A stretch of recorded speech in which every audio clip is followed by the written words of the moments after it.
মৃত ব্যক্তির ফটো তোলা বা ভিডিও কলে প্রবাসী আত্মীয়স্বজনকে দেখানো যায় যাবে কিনা। বাথরুমে থাকা অবস্থায় কোনো বিষয়ে নিয়ে চিন্তা ভাবনা করা কি অপছন্দনীয়? পরিহিত কাপড় দিয়ে মুখ মুছলে নাকি দারিদ্র আসে, এটা কতটুকু সত্যি? বাইরে সাধারণত হিজাব পরে এরকম অনেক মেয়েরাও বাসায় হাফহাতা গেঞ্জি পরেন, কেউ উপরে ওড়না পরেন, অনেকে পরেন না। মাহরামদের সামনে গেঞ্জি পরা জায়েজ হবে কিনা? মাহরামদের সামনে পর্দার পরিধি কতটুকু? চলুন তাহলে আর বিলম্ব না করে যে সমস্ত প্রশ্ন ইতিমধ্যে আমাদের কাছে চলে আসছে সে প্রশ্নগুলোর উত্তর আমরা দিতে শুরু করি। মোহাম্মদ সাইফুল্লাহ, আপনি লিখেছেন, বাথরুমে থাকা অবস্থায় কোনো বিষয়ে নিয়ে চিন্তা ভাবনা করা কি অপছন্দনীয়? বাথরুমে যত দ্রুত সম্ভব কাজ শেষ করে বেরিয়ে আসতে হবে। এখনকার যে সভ্যতা, বিশেষ করে পশ্চিমা সভ্যতা, সেখানে বাথরুমে পত্রিকা পড়া, বিভিন্ন কাজ করা, বই পড়া ইত্যাদির কালচার রয়েছে, যেটা ইসলামের দৃষ্টিকোণ থেকে কোনো পছন্দনীয় কাজ নয়। এবং এটা আপনার সাধারণভাবে চিন্তা করলেও এটা কোনো উন্নত রুচির কথা নয়। এই জন্য দ্রুত সম্ভব সাথে সে বাথরুমের কাজ শেষ করে আমরা বেরোয় আসবো। তবে সেখানে বসে মনে কেউ চিন্তা ভাবনা করলে সেটি গুনাহ হবে না। চিন্তা ভাবনার জন্য যেন এটাকে আলাদা ফিক্স করে নেওয়া না হয়, প্ল্যান মাফিক যেন না হয়। আর রাগিব হোসেন প্রান্ত, আপনি লিখেছেন, আমি রাতে ঘুমানোর আগে 3 কুল আয়াতুল কুরসি পড়ি, পরবর্তীতে পুনরায় ওয়াশরুমে গিয়ে ফিরে আবার ঘুমানোর সময় কি পুনরায় পড়তে হবে? রাতে ঘুমানোর আগে যদি আপনি 3 কুল পড়েন, আয়াতুল কুরসি ইত্যাদি পড়েন, তাহলে এরপরে শোয়ার পর আপনি ওয়াশরুমে গেলে আর পুনরায় এটা পড়তে হবে না। শিউলি মাহমুদ, আপনি লিখেছেন, মেয়েদের অনেকে নখের উপর একটু লম্বা ধরনের নকল নখ পরে, একইভাবে চোখের উপর আলাদা পাপড়ি ব্যবহার করে, মাথায় পরচুলা ব্যবহার করে। সৌন্দর্যের জন্য নকল নখ, নকল পাপড়ি এবং পরচুলা ব্যবহারের শরীর বিধান কি? বোন শিউলি, এটি শরীর দৃষ্টিকোণ থেকে নাজায়েজ এবং গুনাহের কথা।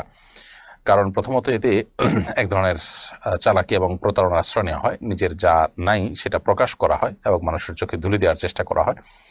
আর দ্বিতীয়ত হলো, এগুলোর কোনো কোনো ক্ষেত্রে এগুলোর সাথে ওযু গোসল এর বিধিবিধান জড়িত থাকে।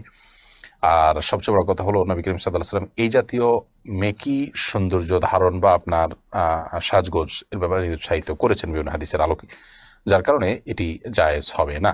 সাদিয়া বিনতু শিহাব এআইডি থেকে আপনি লিখেছেন, পরিহিত কাপড় দিয়ে মুখ মুছলে নাকি দারিদ্র আসে, এটা কতটুকু সত্যি?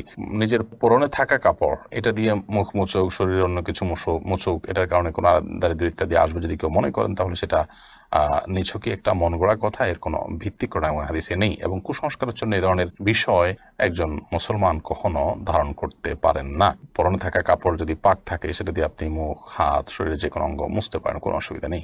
সালমা আক্তার লিখেছেন, বাইরে সাধারণত হিজাব পরে এরকম অনেক মেয়েরাও বাসায় হাফহাতা গেঞ্জি পরেন, কেউ উপরে ওড়না পরেন, অনেকে পরেন না। মাহরামদের সামনে গেঞ্জি পরা জায়েজ হবে কিনা? মাহরামদের সামনে পর্দার পরিধি কতটুকু?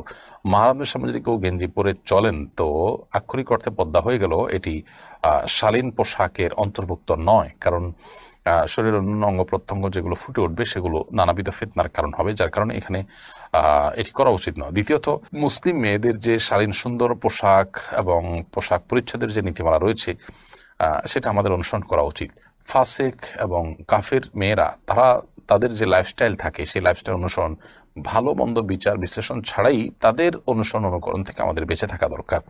সেই জায়গা থেকে মুসলিম নারীরা একান্ত ঘরোয়া পরিবেশেও এই ধরনের পোশাক আশাক, বিশেষ করে মাহরাম ছেলে, আপনার বাবা, ভাই, তাদের সামনে পরা থেকে বিরত থাকা উচিত।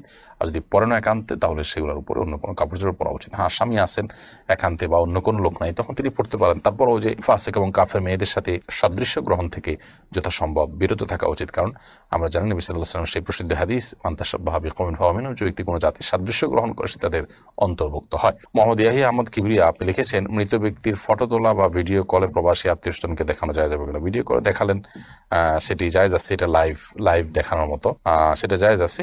তবে ছবি তোলা থেকে যথাসম্ভব অ্যাভয়েড করা উচিত, কারণ এটা কল্যাণের কোনো দিক নেই। অনেক সময় মানুষের মৃত্যুর পর বিকৃতি ঘটে ইত্যাদি ইত্যাদি, আর এগুলো স্থায়ীভাবে থেকে যায়, নানা রকম ঝামেলার পথ উন্মুক্ত করে।